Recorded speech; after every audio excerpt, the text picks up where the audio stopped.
நான் அனுமதிப்பதில்லை, நானும் பேசியதில்லை. அன்றைக்கு இது தவறி வந்த ஒரு வார்த்தை. அதற்கு எங்களுடைய அகில இந்திய தலைவி மதிப்புக்குரிய வானதி சீனிவாசன் அவர்களும் ஏற்கனவே என்னிடம் பேசியிருந்தார்கள். நேற்று கூட முன்னாள் மாநில தலைவர் மதிப்புக்குரிய திரு அண்ணாமலை அவருடைய வீட்டுக்கு சென்றபோது அவரும் குறித்து இது குறித்து என்னிடம் பேசினார்.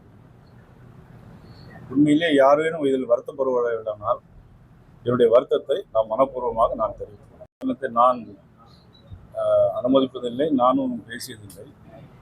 அன்றைக்கு இது தவறி வந்த ஒரு வார்த்தை. அதற்கு எங்களுடைய அகில இந்திய தலைவி மதிப்புக்குரிய வானதி சீனிவாசன் அவர்களும் ஏற்கனவே என்னிடம் பேசியிருந்தார்கள்.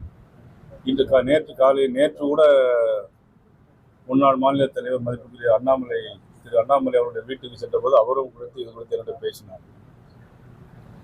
உண்மையிலே யாரேனும் இதில் வருத்தப்படுவதானால் என்னுடைய வருத்தத்தை மனப்பூர்வமாக நான் தெரிவிக்கிறேன்.